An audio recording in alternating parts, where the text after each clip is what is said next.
Hello, welcome to the Technology Safety Series. I hope you enjoy this webinar and learn a lot.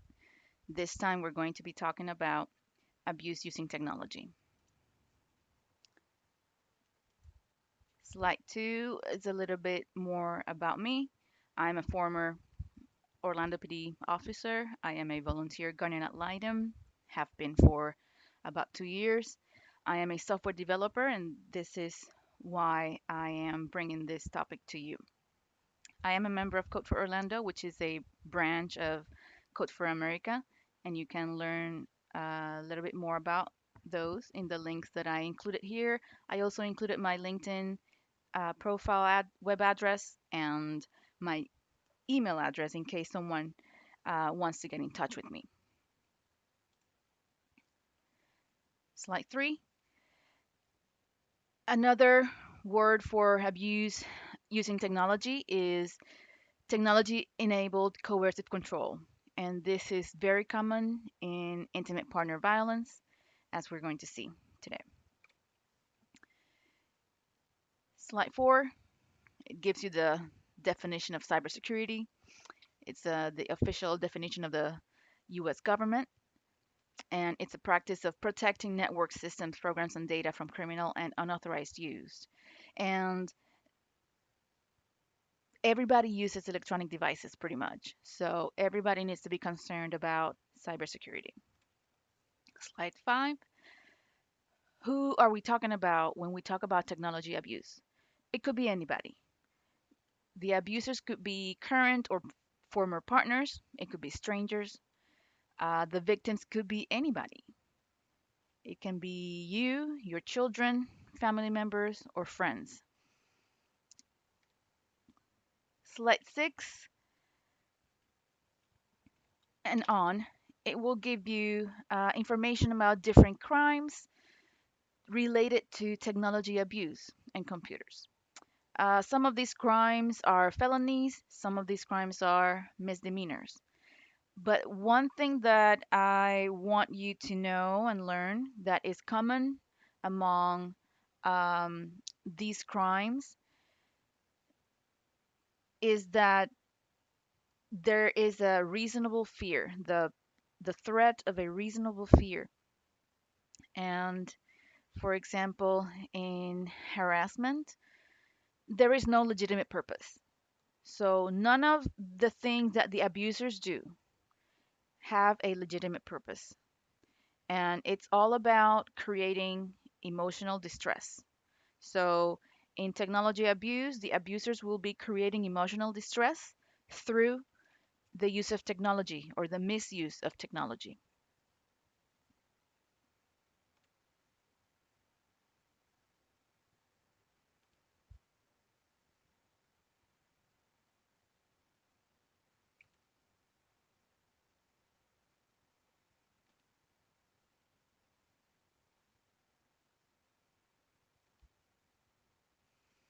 Slide 12.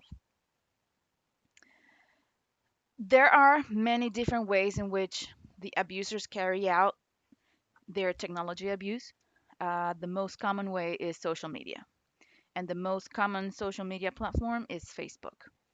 Other very popular social media platforms that people use to abuse are Twitter, Instagram, Snapchat. They can also harass and stalk people through text messaging, email, by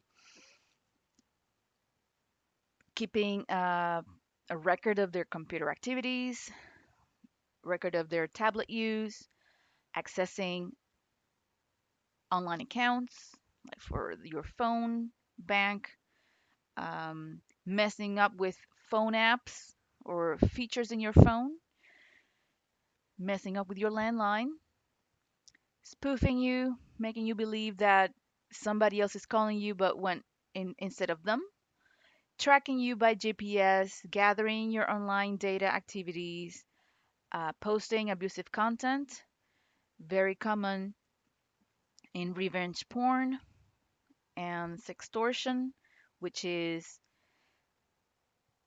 utilizing content that you have previously shared with this person to uh, try to make you do something. Um, Sometimes they will give you gifts or gifts to your children, and they will have hidden devices that are used to spy you, such as cameras, microphones, GPS devices. Smart devices, connected devices, and wearable technology can also be used to do technology abuse. The abusers can also use roadside assistance, for example, to find you, or the safe driver services to find you. Slide 13. Assistive technology and devices. People have smart home assistants in their houses, and those smart home assistants can control many things in your home.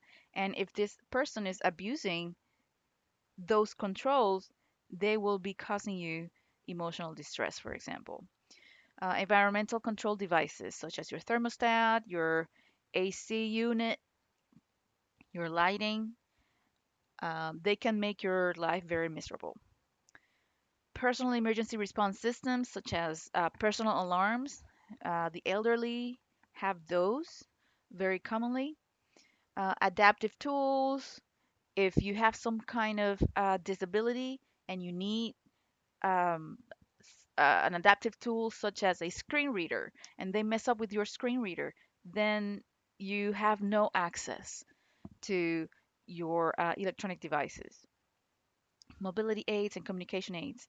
So they will be tampering with these or hiding them or throwing them away. Slide 14, this is a screenshot of a very good video that I found. And it shows a common pathway for the events in this kind of situation between the abuser and the victim. So, first they're together, he becomes abusive, they break up, he starts harassing by text messages, she blocks him, he then goes through emails, she blocks him, then he goes to social media, he blocks them, and then it continues to progress um, into him no longer uh, using technology, but now following her, leaving items where she can see them as messages, and it can escalate all the way to property damage and violence if she continues to ignore him or block him or avoid him, and it can end up in death. Slide 15 has other screenshots from another video that I found. Very interesting and very fitting to our pandemic time right now with COVID-19. So, and you see here a list of things that the person, the abuser, can do to take advantage of the pandemic situation that we're facing right now, such as disabling the internet or phone service, monitoring your activity, not letting you use a, a computer, um, taking up all the work and study space that there is in the house, and not letting anybody else use them for school, for example, or for work. So it's all about power and control. And they're just using the pandemic as an excuse to justify their control. Slide 16. Why are they abusing? They just want to disrupt your life by using the technologies that you use. They see your devices as giving them access to you and your life and your information.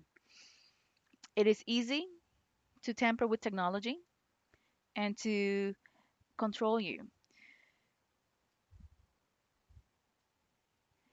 So, in order for you to take control of this situation and stop or diminish the effects of what the abuser is doing, You need to block or limit the access that the abuser has to your technology. And this is very difficult when you are still living with the abuser.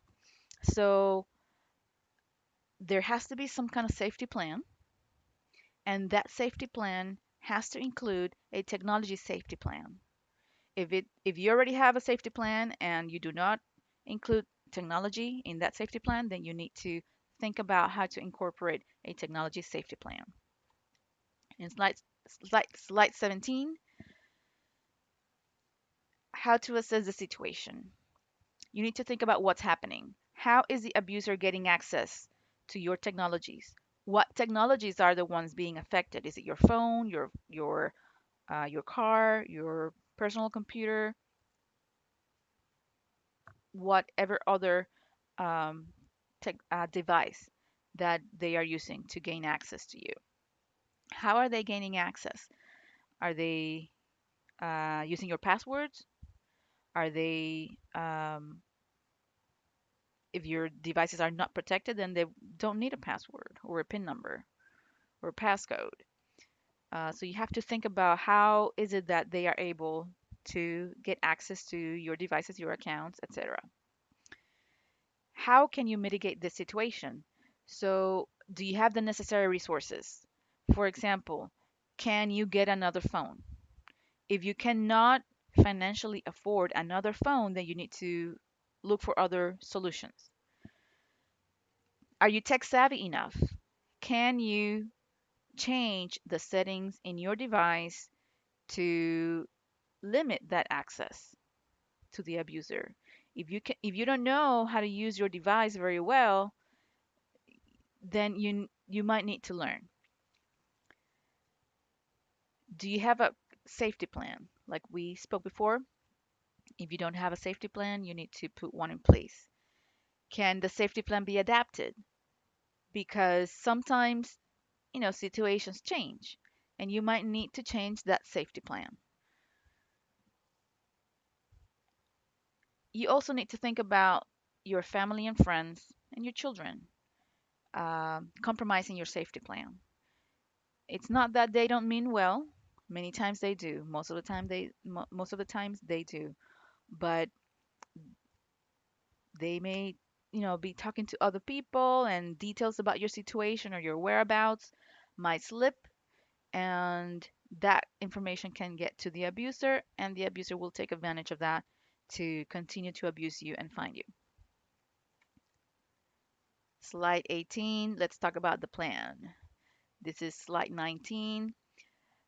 One of the things you need to plan for is preserving evidence, because this evidence is what is going to help you in court if your case goes to court. Things that you might need to save are screenshots, uh, recorded video, audio of anything that can show what the abuser is doing, such as messages, emails, voicemails. Visual voicemail usually lets you save the audio.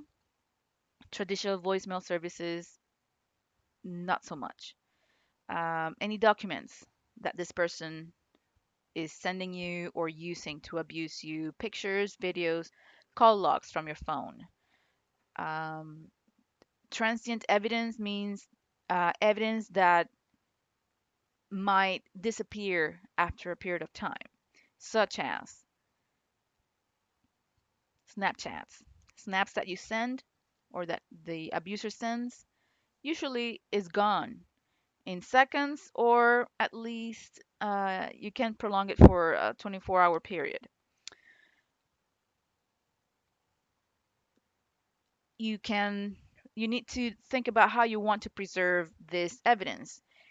You should store it securely in some kind of depository. You can store it online or you can store it in a computer, but just make sure that this is not a device or an account that the abuser has access to. You can print the evidence. Whatever you do, whether you print or you store it digitally, you should have a backup, and you should have a backup of a backup. And all these backups and copies should be in separate places, because if one cache is compromised, then you know you have another backup somewhere else that is safe. You can use Google Alerts to send you a notification uh, whenever a keyword comes up on the internet and you select the keyword. You can select your name, you can select your social media handles, you can select the name of the abuser, just so that you know when and where on the internet your information is appearing. Another thing that you need to do to have a robust group of evidence is documentation of the incidents. And you can use a log, an incident log, or several incident logs that give you different levels of detail. You should record the details of every abuse incident. That includes dates, places, or the technology that is being compromised, devices, accounts, things like that, witnesses, any evidence that you have related to that incident. Um, Note when the behaviors start, the behaviors of the abuser start, and when they end, when they change, how frequently they change. Are they escalating? Are they not escalating? And anything that you have done to mitigate the actions of the abuser. Slide 20 shows you a sample log. This is a very detailed log, and it's per incident document. So every time there is an incident, you fill one of these out, and you can find the document for you to download at the address that I put on the bottom. On the next slide, slide 21, there is another kind of incident log, and this is less detailed, and it shows you a list of the incidents that you record here so that you can see at a glance patterns in devices, patterns in dates, patterns in time, patterns in witnesses or abusers. So the best way is to combine both kinds, because this one, like I said, allows you to visually quickly see patterns, but the other kind, the first one I mentioned, gives you a lot of detail about what happened and how it happened. Slide 22 shows you screenshots of a phone app that helps you document. It can create screenshots of things on your phone. It can help you save documents. It can help you get all that evidence organized. And it is secure. It is password or passcode protected so that only you have access to it, and you choose who you want to share it with.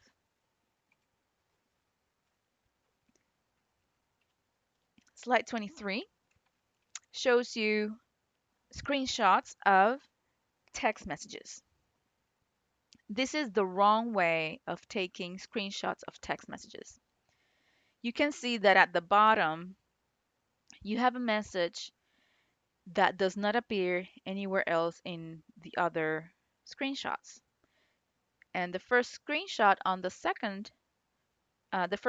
the second screenshot at the top doesn't appear on the previous screenshot. So you don't know if there were other messages in between that we're not seeing, that were not captured by the screenshots. So on the next slide, you see there are more screenshots, but now you can see a continuity of these messages, because part of the messages on the first screenshot are present on the second screenshot, so that you know and you can see where the messages continue, and you know that you didn't miss any message. So you should do this with all the messages for the whole conversation, the complete conversation. And you can use this timestamps to show that it is the whole conversation. Slide 25 shows you screenshots of Facebook, and you can see on the three dots in the middle on the first screenshot, that's where you get a menu for more options. And the next screenshot, you can see what those options are. You can copy the link to the profile of the person, and you can see the whole handle of that person so that you can document the details of the profiles of the abusers. Slide 26, you can see screenshots of Snapchat. You can see where the name is. You can see if the other person took a screenshot of your snaps, or if you take a screenshot of the other person's snaps, the other person will see it. So you have to be conscious of how the other person will be alerted to the things that you're doing that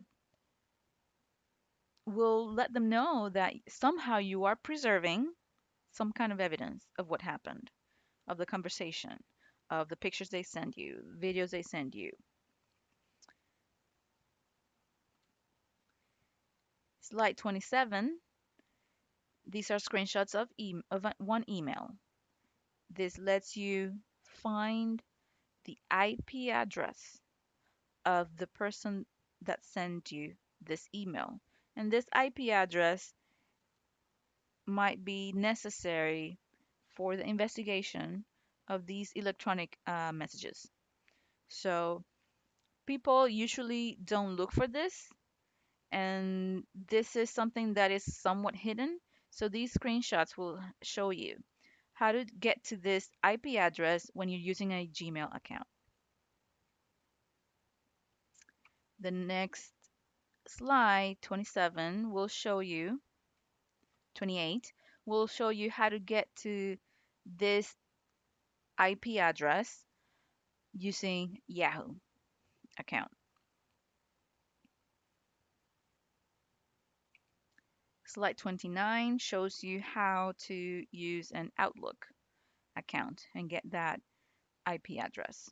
So pretty much this information is present in every single email that you receive. So it doesn't matter what kind of account, you can get this information. Slide 30. Other things that you can do. You need to practice digital hygiene.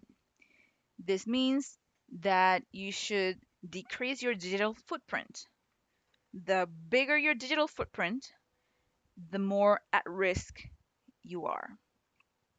Using good password habits is one of the first things that everybody needs to do. You can use this website, howsecureismypassword.net, to check how secure is your password. The longer the password, the more secure. The more complex the password, the more secure. So complexity means that it has lowercase letters, uppercase letters, numbers, and symbols. You can use a password manager, and this is very useful the more passwords you have to keep track of, because it allows you to only have to remember one password, and the password manager application handles all the other passwords and usernames. You have to be conscious of keyloggers. When someone installs a keylogger in one of your devices, that keylogger will be storing every single keystroke you perform. So whenever they get the information out of the keylogger, they can get your passwords, your credit card numbers, your social security numbers, anything that you type with your keyboard. You should use multi-factor authentication. This means that whatever account you're trying to log into will verify that it is actually you twice. Once with your username and password, and then a second time with some other kind of code from an authenticator application or some other way that you enter into the prompt. You can change your privacy settings to decrease access to other people, to limit how you share your information. You should always log out from all the accounts whenever you use a computer. And this is especially true if that computer is a public computer or if you're not the only one that uses that computer or device. Because if if you do not log out, the next person that comes in to use that computer or that website or that device will have access to your account because you're still logged in. You can also use a webcam cover. And you see the pictures here. There are some webcam covers that are very big. This one is particularly small. This is the one I use. And it's very easy to install. It stays put and it is very easy to slide and give access to the camera or to take the access away. Slide 31, avoid malware. To do this, you should keep your software up to date and you should use security software. By keeping software up to date, I mean install all the updates and patches that your operating system gives you, whether it's Windows or iOS or Android or Mac OS. By using security software, I mean you should have a firewall installed in your computer, you should have an antivirus installed in your computer, and all of that needs to be turned on so that they can protect you. Limit device communication or location. So if you disable communications in your device, then nothing can connect to your device. And that way, your device cannot be hacked, your device cannot be tampered with. So, this includes Wi Fi, Bluetooth, peripherals such as your connected devices, your printers, other computers, tablets, your microphone. Someone can turn on your microphone and start recording your audio. You can turn that off. GPS location, geotagging of media. Nowadays, many times your photos that you take with your phone will have in the file information of where you are, your location. You can turn that off, but sometimes it's turned on by default. So you have to actually go into the settings and turn that off. Anybody that gets access to that picture that has the geotagging or the geolocation in the metadata will have access to your location. Will know where you took that photo. Notifications. You should think about what kinds of notifications you want to get because sometimes your phone will show notifications even if you are not logged into your phone. Someone can turn on your screen and still see your notifications. So if you are receiving notifications or text messages or such from someone that you don't want the abuser to know about, then the abuser, you need to turn that off because the abuser can see it even without having to enter your PIN number in the phone. It will see it on the screen, on the lock screen. Some messages cannot be deleted. So this is something you need to think about whenever you're using any kind of messaging application, whether it's Facebook messaging, your text messaging, Snapchat, WhatsApp. So sometimes the messages cannot be deleted. Sometimes whenever you delete a message, there's a trail. that says that you deleted a message. So you have to think about that.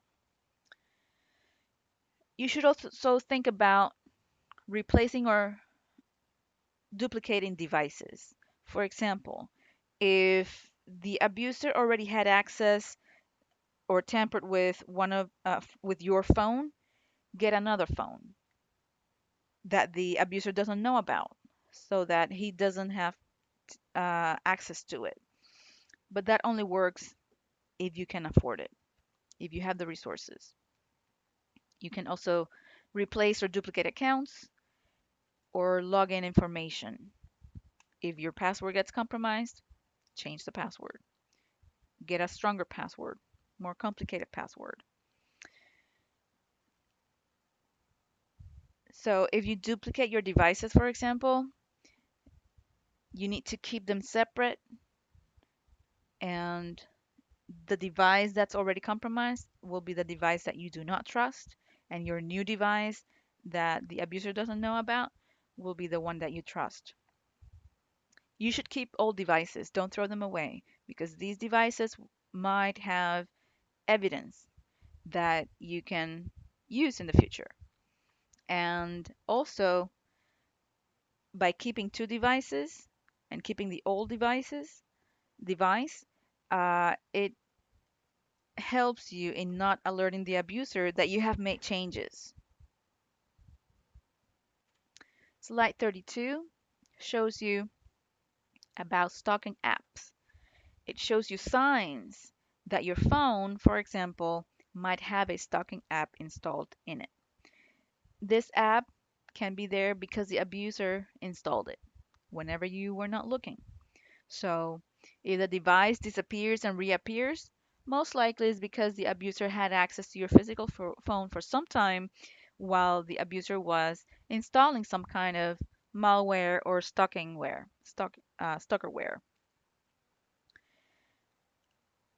If the abuser knows specific information about you, such as where you spend your time, what you spend your time doing, who you're with, most likely they have some kind of stalking app, and that's how they know what you're doing. Whenever you have a stalking app installed and it's working, you will have an increase in data usage. And that increase in data usage will drain your battery. It will use a lot of power. So if you see that your battery is running out very quickly throughout the day and you have to recharge your phone several times, check to see if you have stalkerware. Unexplained changes on bills. Because you're using more data, if you do not have an unlimited data plan in your device subscription, then you will end up paying more for that extra data. Unusual behavior on your phones, trouble turning off the phone, trouble keeping setting changes, things like that that are unusual or inconsistent with your normal operation of the device or the applications that you already have. That can signal that some kind of stalkerware is interfering with the proper usage of these software that you already have in your phone or your device. Slide 33 shows you screenshots of what I mentioned about geotagging. So on the first screenshot on the left, you see the three dots at the top. That means there's a menu. That menu gives you options, and the first option on the top is the details. That means that's the metadata, the data about data for that picture. And you can see it in the middle picture, in the middle screenshot. The screenshot on the right shows you what you see after you tap on the details option. So you can see details about that picture, such as when the timestamp, of that picture, the name of the file of that picture, the size of the picture, where it is stored, and the size of the file.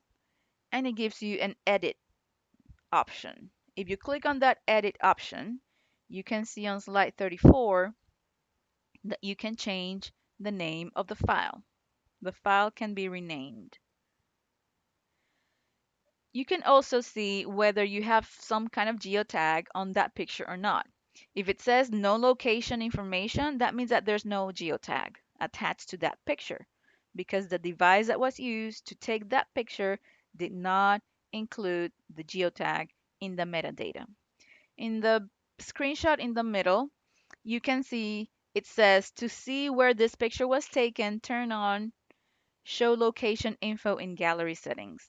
That means that the geotag information is available for that picture, but it's not showing because you haven't told the phone that you want to show it.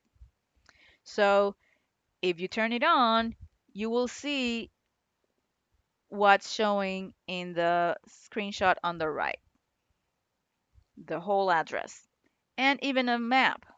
So whoever has access to this picture can see that information. And if you're trying to hide from your abuser, the last thing that you want is for that abuser to get a picture, to get a hold of a picture that has a geotag, because that person will find you. Slide 35 shows you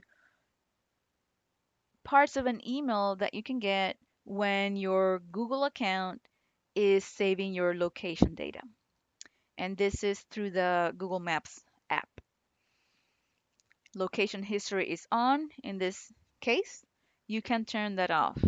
You can use your settings to turn that off.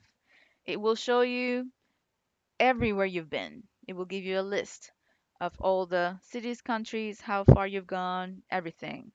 So the places that you've visited. So if you don't want this abuser to get access to that data, you might as well don't collect that data because if the abuser gets access to your Google account, they will have access to this. So you can disable the location history in your account. The next slide shows you screenshots of messaging. This is Facebook Messenger. It shows you that when you select the option of remove a message for everybody, there's a trail. There will be a message left saying that you removed a message. Everybody in that conversation will be able to see that trail. If you remove it for you only, then there will be no trail. So this is important when you are messaging with somebody, for example, your advocate, and you don't want the abuser to know what you were talking about with your advocate. So you decide to remove the messages that can imply or show the abuser that you are talking about your safety plan, for example, and then just leave the other messages behind that are not incriminating. So you just have to be mindful of how to properly delete the messages, but also remember that you may not be able to delete messages at all, depending on the application. Slide 37, other things that you can do. You can restrict access to your information. For example, you can freeze your accounts, your credit accounts, and you have different agencies that keep track of your credit. They can all provide this service. They provide it for free.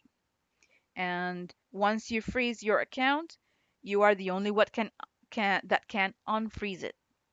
So if the abuser tries to get access to your credit information or to use your credit, then they will not be able to.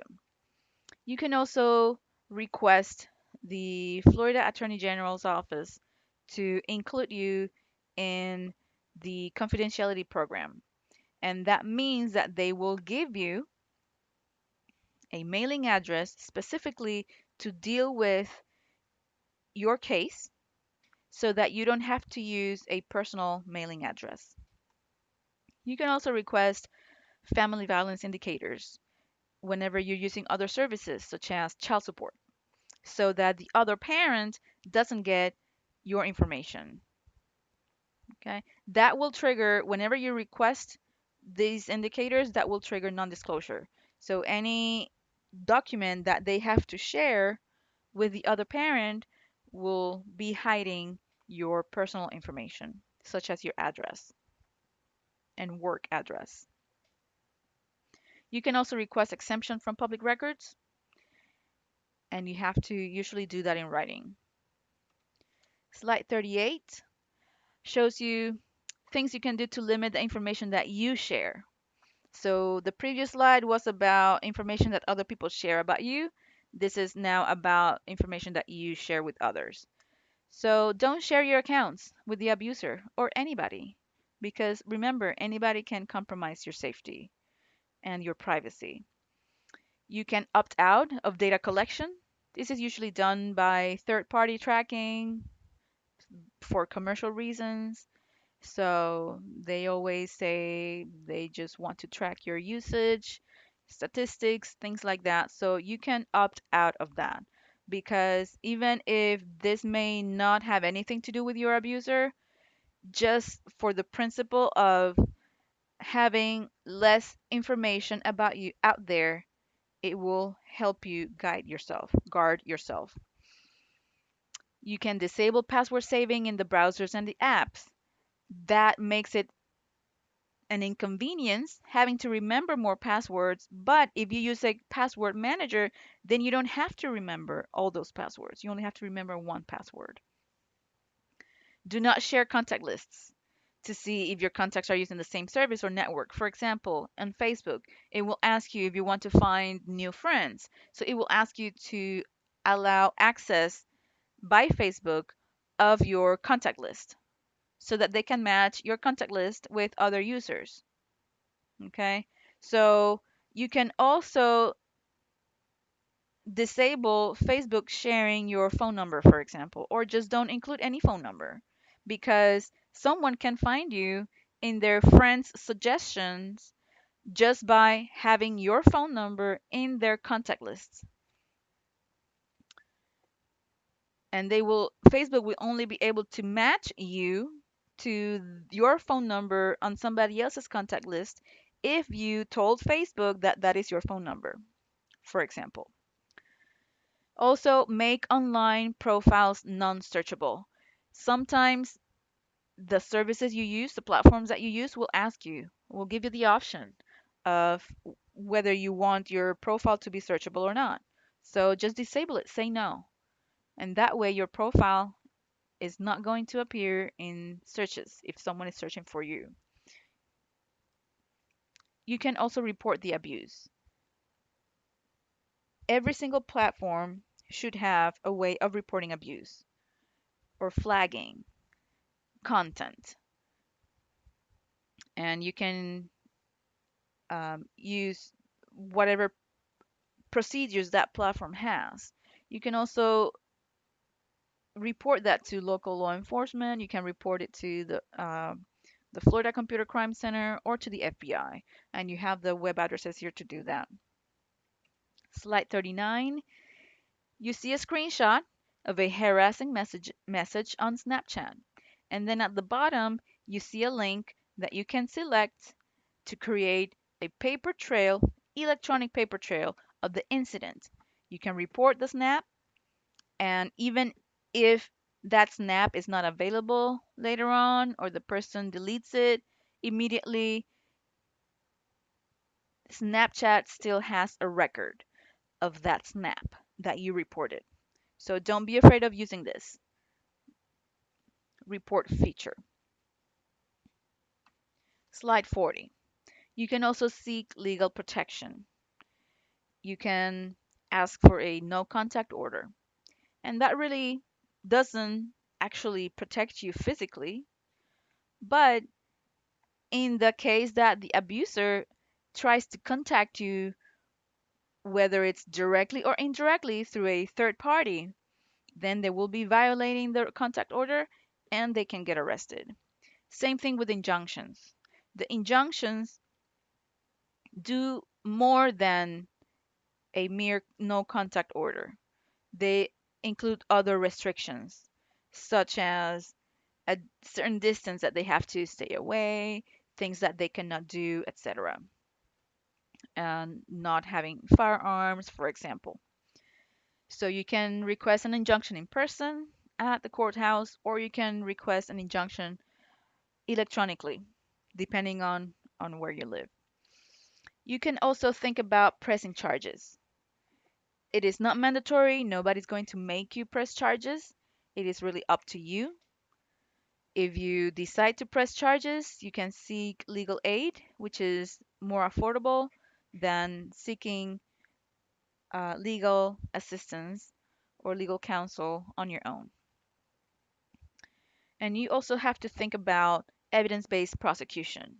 Many times, even if the victim doesn't want to press charges, the state can continue the case forward and bring the case to trial if there is enough evidence to show that the abuser committed crimes, especially in domestic violence situations, even though the victim declines to testify in court.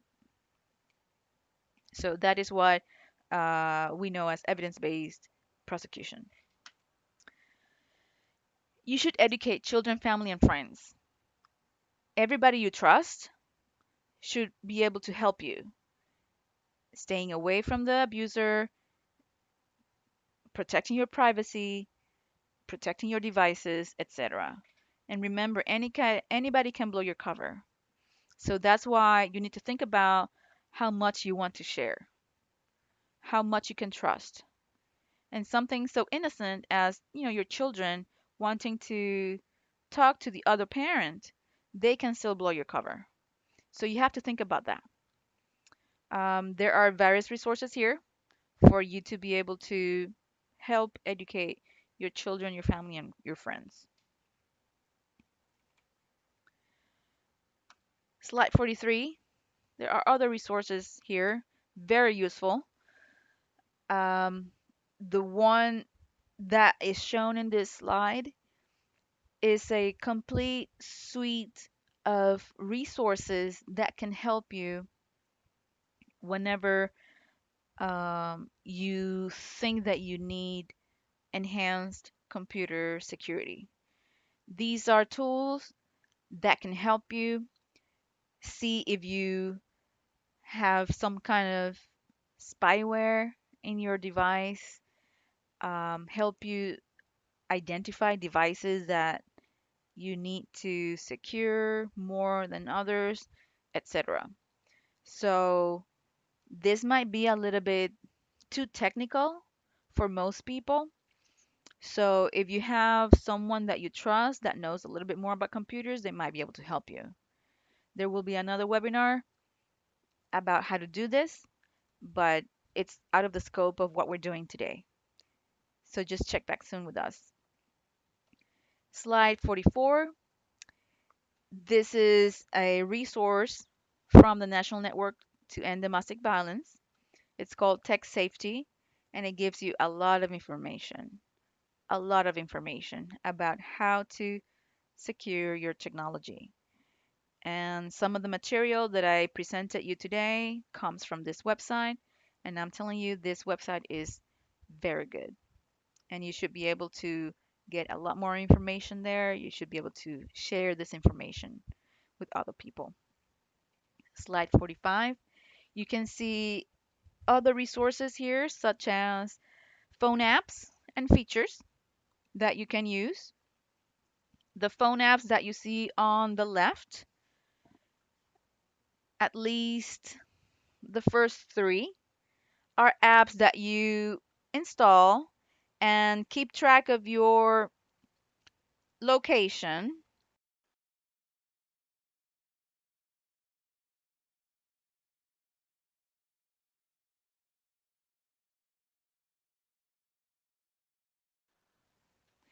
You can set it up to notify several friends or family members. whenever you feel like you're in danger and it's a matter of pressing some buttons on your phone or hitting the screen in a certain way, and it will send a message, a distress message or a message of help to people that you select. On the right, you see the SOS feature, and this is present in both Android and iOS. And you will see some screenshots in the next slide.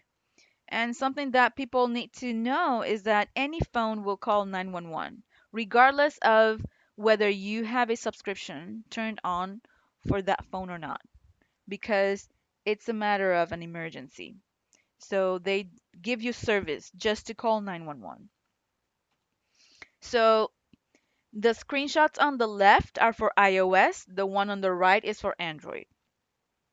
So these are screenshots so that you can see how the SOS feature works. And they are different, so you need to familiarize yourself with how they work. And they will send pictures from the front of your phone and the back of your phone to the people that you select. If you select anybody to send those pictures to, they will send a message saying that you're in trouble. So people can call you back and ask if you're okay. So this is something that you need to turn on. I don't believe that this is turned on by default. Slide number 47. Here you have other resources that are very useful just to help you learn about more technology safety and also about how to gather your evidence. And even if the case doesn't go to court, it may go to court sometime later on. And even if you don't want to testify in court, you can still turn that evidence in to your legal counsel or the prosecution, and they can still use it. So just think about that. The following slides give you more resources that I found are very, very useful, and they give a lot of information for all kinds of people of all ages and all kinds of devices and all kinds of platforms and applications that you might be using.